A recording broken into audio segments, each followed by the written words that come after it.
Hey there, dancers. I wanted to speak directly to you. If you are somebody who is returning to dance or desiring to return to dance after an injury or a change in mobility. So, if you've had maybe a recent change in your range of motion, some changes in your body, if you are like learning your body after um, changes in like disability status, and you want to know like how can I approach dance because that self-talk is telling me I should be able to do this. I used to be able to move like this. I should be able to go at 100, but right now I can't. If those thoughts are coming up for you, I wanted to chat because this is a really common issue for folks, especially for people who have previous dance experience and then changes in their body happen so that they're not able to dance like they used to. Um, there can be a lot of grief, right? A lot of grief and sadness around feeling like you can't do what you used to do. And that's valid, right? Grief is valid. But at the same time, dance is a way to um, amplify and support our healing, and get to know our bodies through the changes that we take over a lifetime, because our bodies are always changing, right? It might feel like this is the one big change and now everything's like this, right? Everything's on the decline. But that's just not true. There's so many stories in our body, so many facets of our expression that we can continue to explore as our bodies change and grow over time.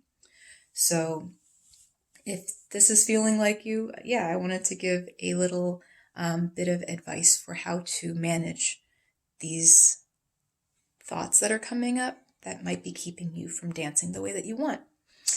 So if you are approaching a dance class and you're feeling a lot of internal pressure to be like doing everything at 100, to be firing on all cylinders, to be giving it your absolute all, my recommendation is to kind of flip that on its head and say, like, well, what if I took it at a 1?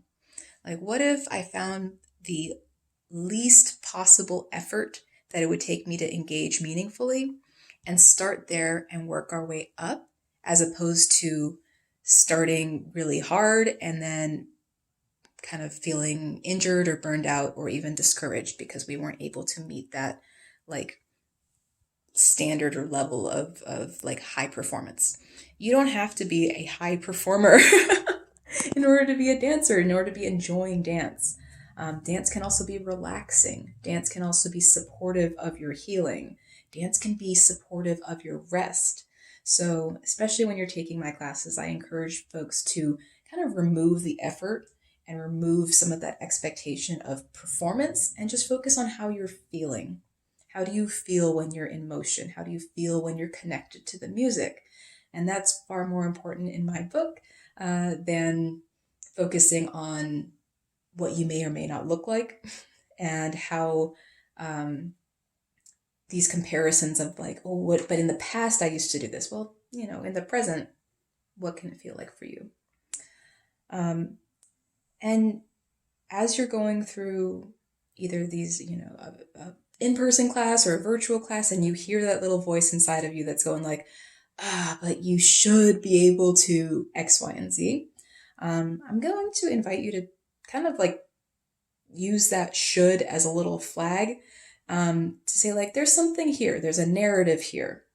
And when we are able to just notice that there's this judgment, like that's a judgmental narrative about what you should be able to do, the invitation is to take a moment and like pause, take a deep breath, and just ask like, what is this narrative trying to tell me? Where did this message come from? How old is it perhaps? And how is it perhaps trying to protect me? A lot of times we carry around these narratives that no longer serve us, but came up for the reason of like self-protection or self-defense.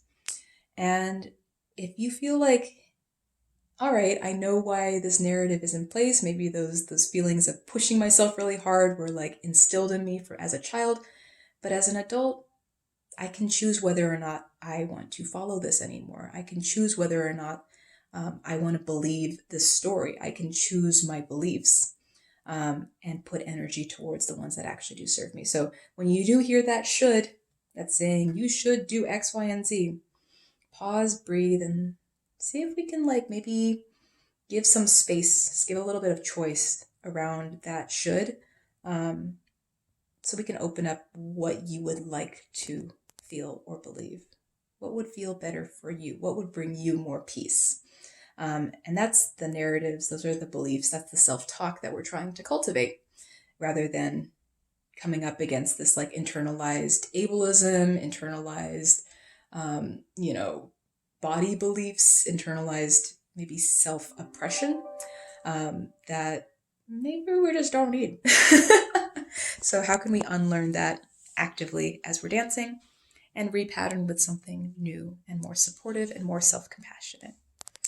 Um, so I hope that helps as we are moving into um, dance and exploring your self-expression.